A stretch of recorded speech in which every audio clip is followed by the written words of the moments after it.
I've disagreed with patients before. I've struggled with unrealistic expectations for aggressive ICU care and seen plenty of patients ignore the advice I've given them for weight loss or smoking. But I've never seen it play out so painfully in front of me, or felt so helpless to stop it. She was in her mid-30s, among the youngest I've seen with metastatic breast cancer. Even so, she had reasons to be hopeful. Survival for her disease has never been better, at least 5 years with the latest combinations of treatments, and probably more. But she wouldn't let us talk about those treatments, and it wasn't her first time hearing about them. She'd been offered them 7 months ago, but she chose instead to seek treatment in Mexico, where she could get IV vitamin C and instructions on a diet that would starve her cancer. And despite the growing back pain and the leg weakness, she continued down that road. When she could finally no longer walk, her parents literally dragged her into the hospital. I met her there to discuss the obvious.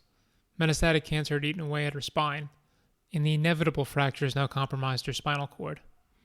She took this all in with absolute clarity, and just as calmly asked me when she could leave.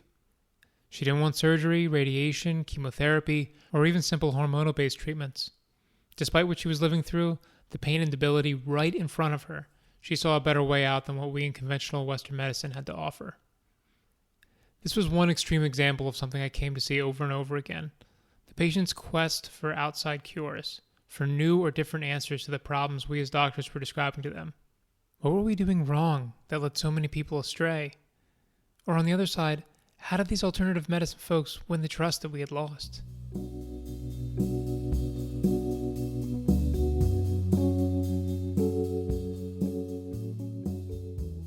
I'm Jaffer. I'm Tamar. And I'm Margot. Welcome back to At the Bedside. So that case left me with a lot of questions and concerns about this big mysterious world of complementary and alternative medicine, or CAM. And it was more than just wanting to know a little bit more about the evidence behind acupuncture or nutraceuticals. I felt like I needed to know why this young woman would fully commit herself to CAM treatments. And yeah, definitely, her case was extreme, but diving deeper into it taught me all about the ways that so many people choose to pursue their health beyond what traditional Western allopathic medicine offers. Not just what they practice, but why they practice it, and where I, as their doctor, sit within that journey. We'll start off today by discussing definitions of CAM and its overall prevalence. Then we'll go into some of the reasons why so many patients find it so appealing. We'll finish by discussing how we can use these insights to improve our practice, and what CAM practices we should be aware of in assessing risks and benefits. Ultimately, confronting CAM practices pushes us to understand what we in the Western tradition really believe about health, where those limits can grow, but also where those limits need to be enforced. With us to discuss these issues are 3 physician experts on CAM, each with their own story to tell, living at the intersection between allopathic medicine and the frontiers of different CAM practices. First, meet Dr. Edzard Ernst, Professor Emeritus of Complementary Medicine at the University of Exeter in the United Kingdom. When I had graduated, by coincidence, I ended up in the only homeopathic hospital in Germany at the time. I'd learned that this is all rubbish, but patients did get better, and I started thinking maybe not everything was true that I had learned at medical school. Dr. Ernst is perhaps the world's foremost CAM researcher, having written over 1,000 peer-reviewed articles, 100 book chapters, and over 50 books, and still currently maintains a daily blog critically reviewing issues in CAM. Also with us is Dr. Ashini Master, Assistant Professor of Hematology Oncology at UCLA, who's board certified in integrative medicine. It's really more of how I approach medicine, which really goes back to how I was raised. I do recall seeing a pediatrician regularly, but I also recall seeing a homeopath regularly and seeing sort of non-traditional practitioners fairly regularly. Just having that understanding and that exposure at a very young age that there is more than just Western medicine. Finally, we're joined with Dr. Kakhet Hui, Wallace Annenberg Professor of Integrative Medicine at UCLA and Director of the UCLA Center of East-West Medicine. So my first 20-some years at UCLA was to try to integrate Western medicine. And I've been a bench researcher, I've been a drug developer, and I have been trying to figure out what is good about the medicine that we have with the biomedical approach.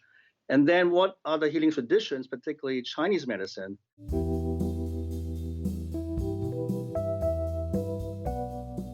So what is CAM? CAM is a catch-all term for healing practices that you don't tend to get through a doctor's office. It's generally split into 5 categories. First, there are alternative whole medical systems. This includes homeopathic and naturopathic medicine, as well as Chinese and Ayurvedic medicine. Second are mind-body interventions, which is meditation, yoga, and Tai Chi. Third are manipulative and body-based methods, which includes massage, acupuncture, and chiropractic manipulation. Fourth are energy therapies like qigong and Reiki. Finally, there are biologically based therapies, and these are compounds found in nature like herbs, foods like turmeric, vitamins, and dietary supplements. Dr. Ernst explains how these can be powerful substances unto themselves.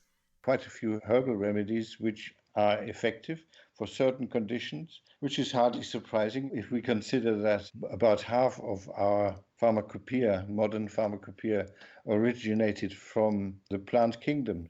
As you can probably tell from that description, the practices we lump under the term CAM are incredibly heterogeneous, each coming with its own risk profile and cultural background. Different practices appeal to different people for different reasons. And definitions can also be tough to pin down because some practices that were alternative are now being incorporated into mainstream medical practice. Many medical centers are now promoting practices like yoga, massage, and acupuncture. The themes we'll talk about today are pretty broad, so for the details on individual practices, we'll have a list of resources in the show notes.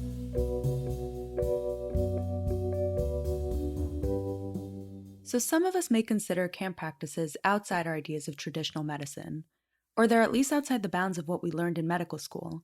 But we wanted to make the point that the prevalence of use alone makes a convincing argument for why we should be seeking out a better understanding of these practices, the evidence of their benefit, and their possible toxicities. So many of our patients may be engaging in complementary or alternative practices. Data from a survey done by the CDC's National Center for Health Statistics back in 2007 estimated that almost 4 out of 10 adults had used CAM therapy in the past 12 months. Now, this took into account nutritional supplements and breathing exercises, but still, that's a higher proportion than I'd recognized. And CAM use is even higher in certain subsets of patients, like those with chronic back pain, patients with cancer, and cancer survivors, which also explains why there's been an increasing trend in including exposure to CAM in medical curricula.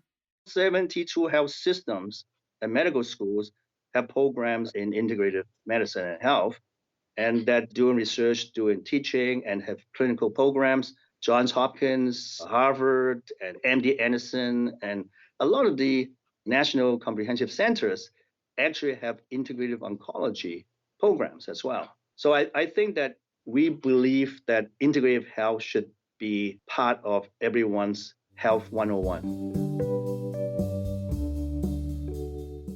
So what attracts patients to start using CAM?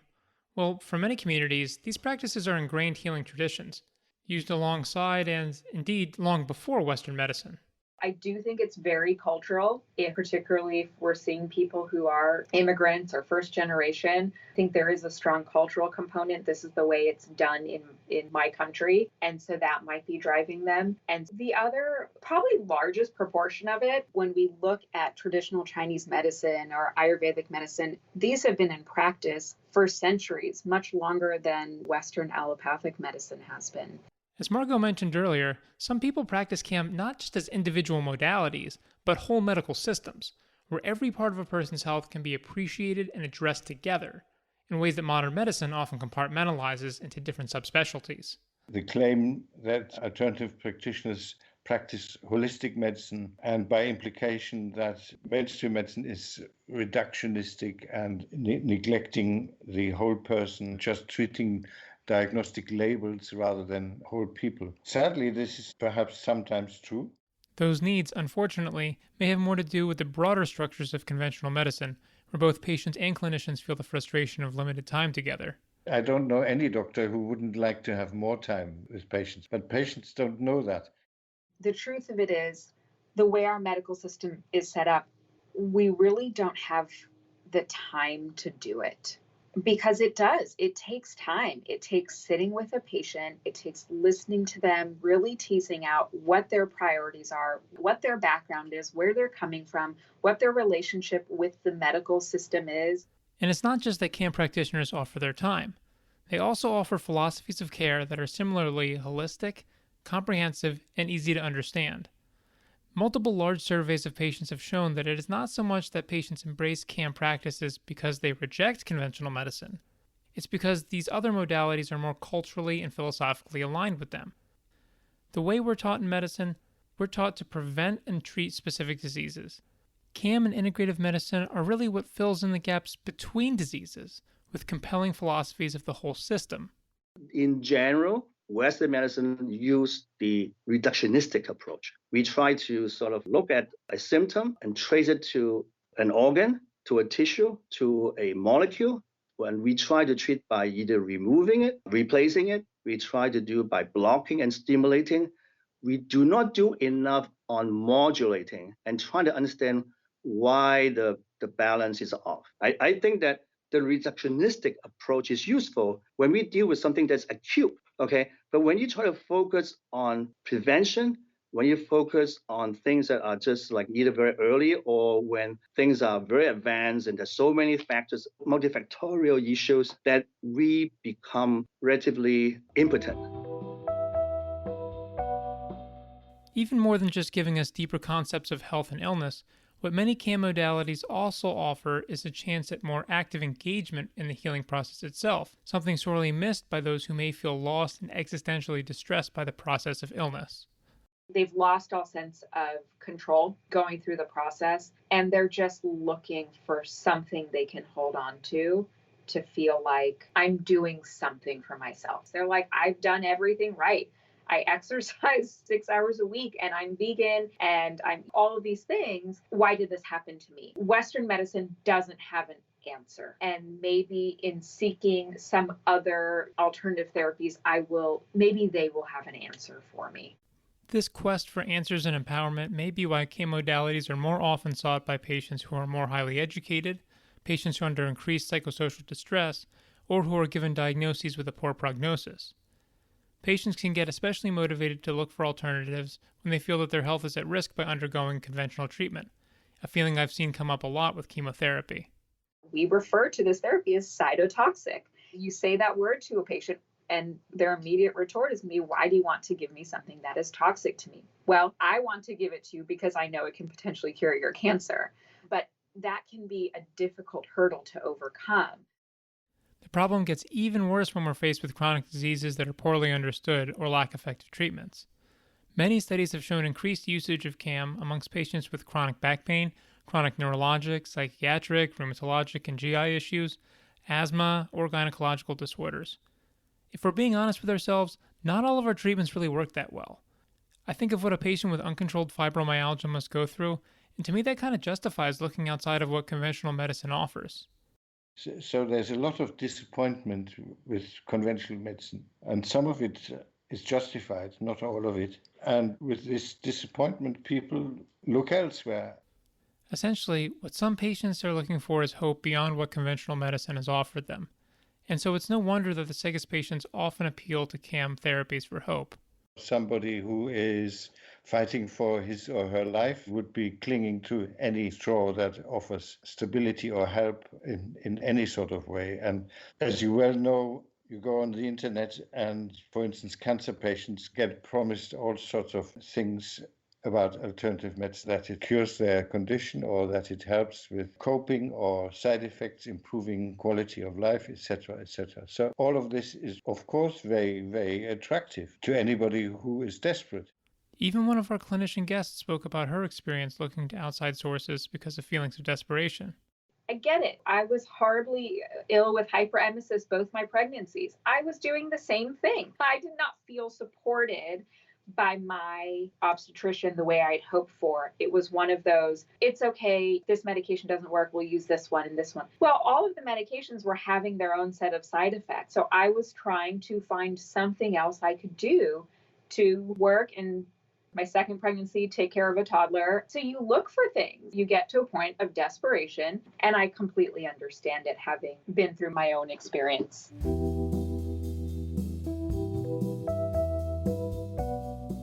We're going to turn now to the main reason we wanted to dedicate an episode to this topic. How does all this information affect our practice? How do we integrate it into our clinical approach? I personally believe that there is a role for both of them, using our science and our data and our randomized clinical trials to provide the best therapies for patients. That ultimately, there's a lot that we don't know about the human body and self-healing capacity that it has that I think that we can support with other modalities.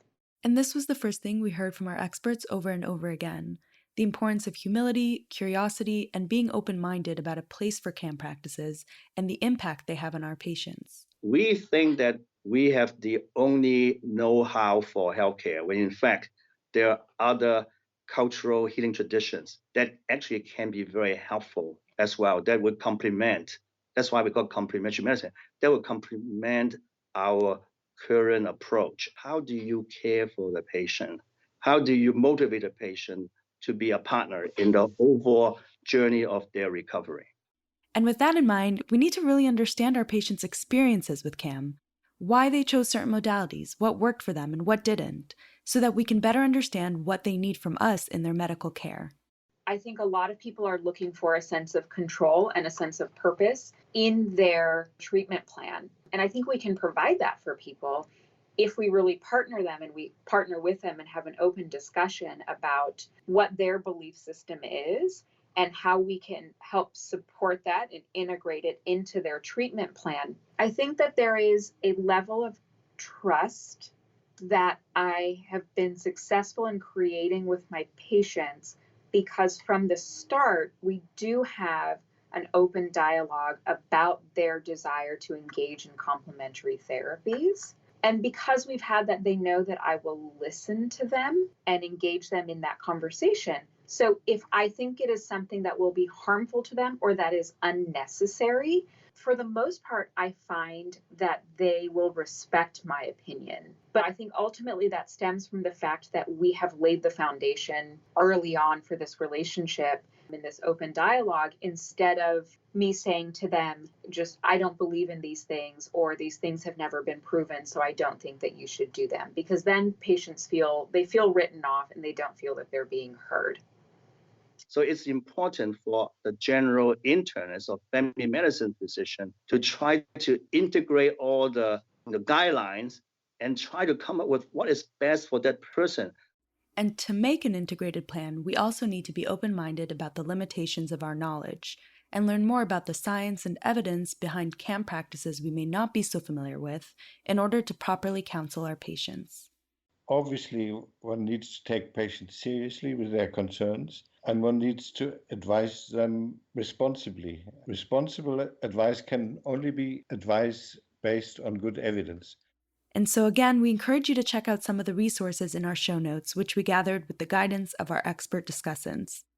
As a place to start, there are great point-of-care references, such as Dr. Ernst's book published last year, titled Alternative Medicine, A Critical Assessment of 150 Modalities.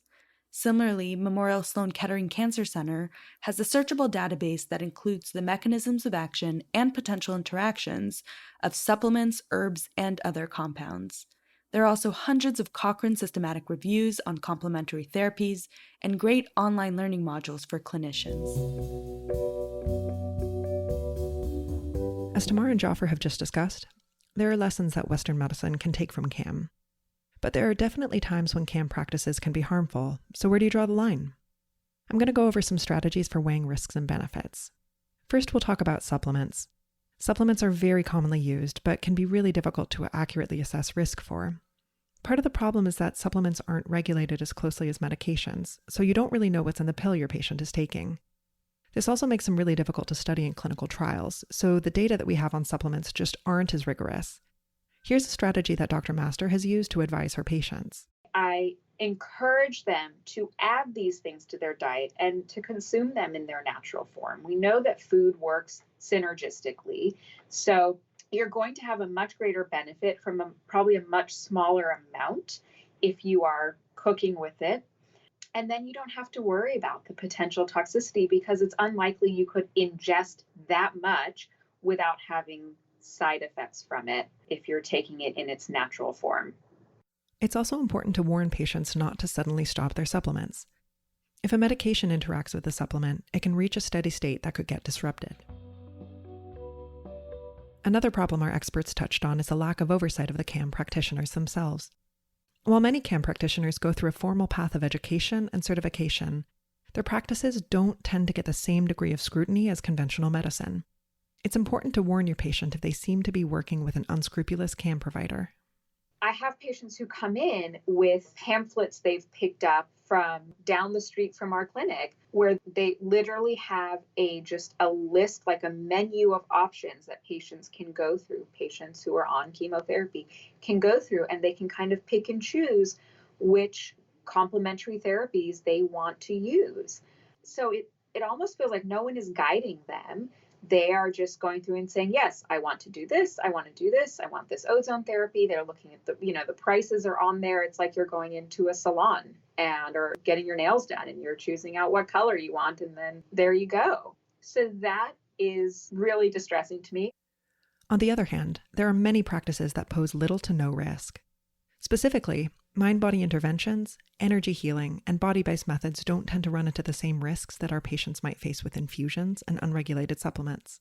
The way I look at that, when we talk about healing touch, when we talk about relaxation techniques, when we talk about prayer, energy therapies, I think there's very little downside to it. The chance of doing harm with any of those techniques is so low. I mean, we know that support groups provide benefit for patients. In the same vein, I think if you are doing some kind of relaxation therapy or healing touch, the way I look at that is that might be an hour of someone's time where they are focusing on themselves. But there is an important caveat. While most body-based manipulation is low risk, serious events do happen. Chiropractic manipulations have certain risks. Particularly if the chiropractor manipulates the neck. About 500 people have suffered stroke, and many have died from dissection of the vertebral artery, which happens when certain manipulations are done by chiropractic. So it's by no means risk-free. Informed consent is virtually absent in alternative medicine.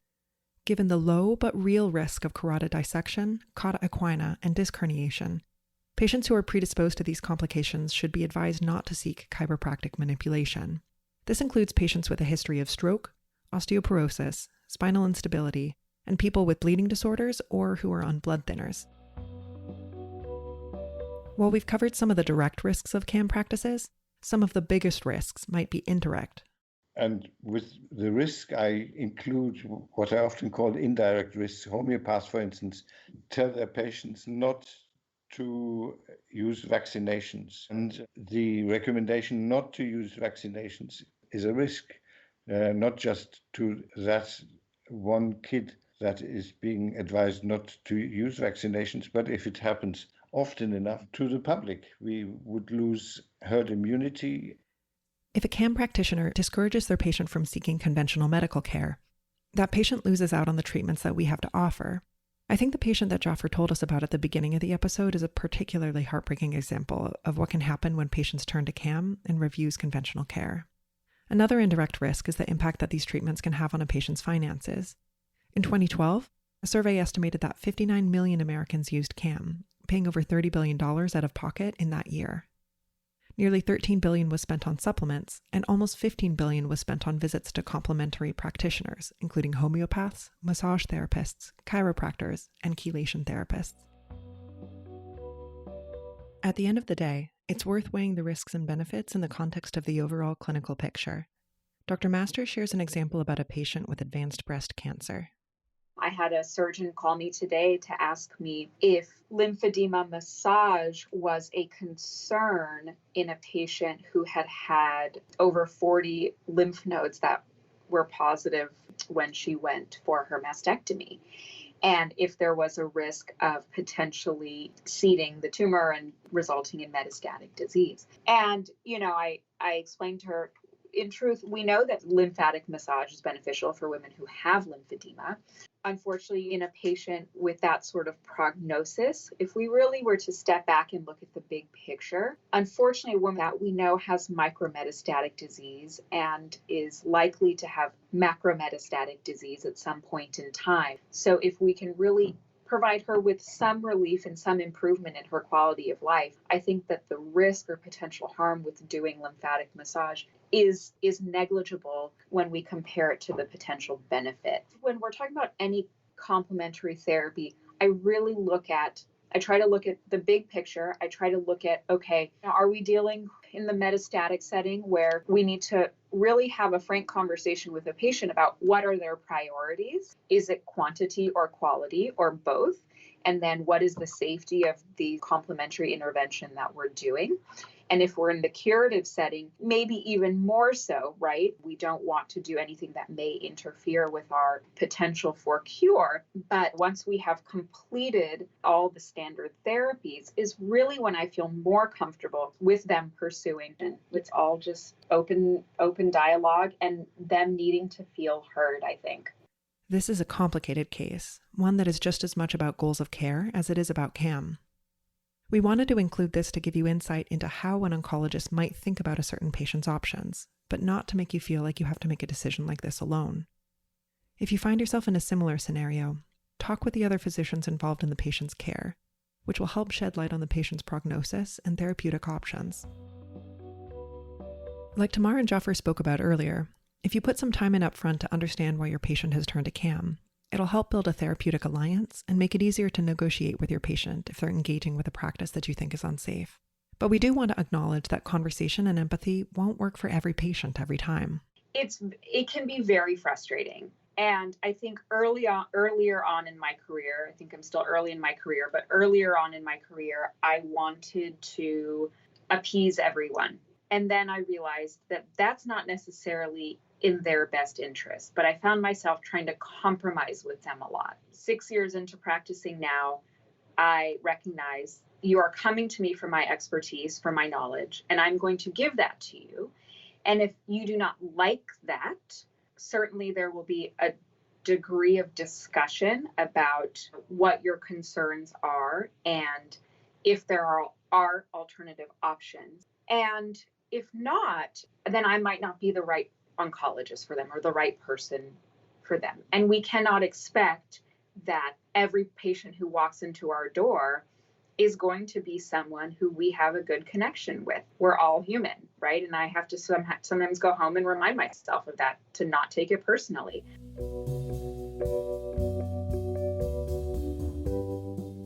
Okay, so it's worth saying again. Complementary and alternative medicine is a huge field, and it might be that there are as many different CAM communities and practices as there are people seeking them, each with their own motivations, philosophies, related risks, and clinical situations. And while the evidence base for many of these practices may be unfamiliar or still in development, at the end of the day, we can't simply ignore what our patients value. I think more and more, and as time goes on, we are going to see more patients utilizing CAM practices. And I think it is important for all clinicians to have some awareness and knowledge about at least the more commonly used ones, so that we can appropriately guide our patients so they're doing it safely and truthfully not getting taken advantage of. So while it might not be something that's high on our priority list, because we do have so many journals to read and so many things to get through, but I think it is something that our patients are prioritizing more, so it is incumbent upon us to prioritize it more as well. So to review what we covered today, we learned that CAM practices are widely prevalent, with estimates that 40% of patients are subscribing to some form of it, and that this is higher in some of the most vulnerable groups, including patients with cancer, chronic illnesses, and poorer prognoses. Patients may gravitate to CAM for empowerment and hope, and also for cultural and philosophical reasons that show us the weaknesses in a reductionistic, subspecialized, and time-pressured healthcare system. We learned how humility, curiosity, and investing a little bit of time up front can pay dividends in creating the trust needed so that they can listen to us when those practices run astray. CAM practices are not all benign, particularly supplements and botanicals, and learning with patients about them not only helps us counsel about risks, but perhaps teaches us something important about our own practice.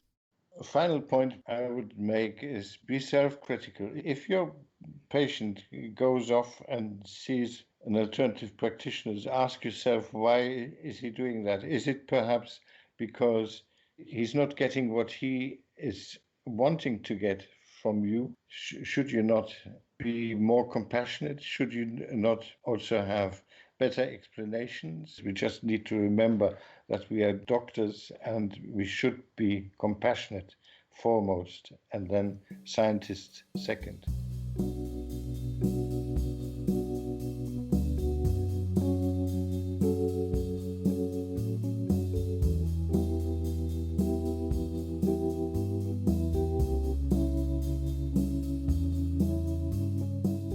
Thanks for tuning in. We know these topics can stir up more questions than answers, and we look forward to hearing more about your experiences and thoughts about complementary and alternative medicine. Please continue the conversation with us online at our Facebook page, on Twitter, or email us directly. Find show notes and contact information for us on our website, www.coreimpodcast.com/contact. If you enjoyed listening to our show and are looking to complement the experience, please give us a review on iTunes or whichever podcast app you use. It helps other people find us. We work really hard on these podcasts, so we'd love to hear from you. Let us know what we're doing right and how we can improve.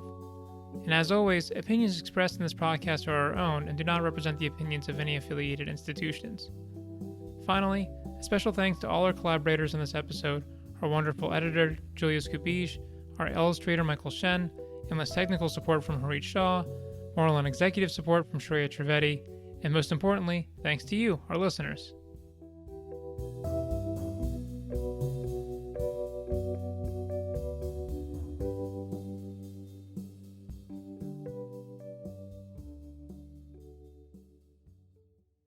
Without the ones like you, who work tirelessly to keep things running, everything would suddenly stop.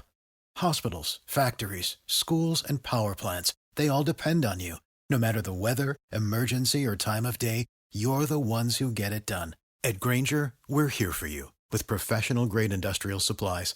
Count on real-time product availability and fast delivery. Call, click Grainger.com, or just stop by. Grainger, for the ones who get it done.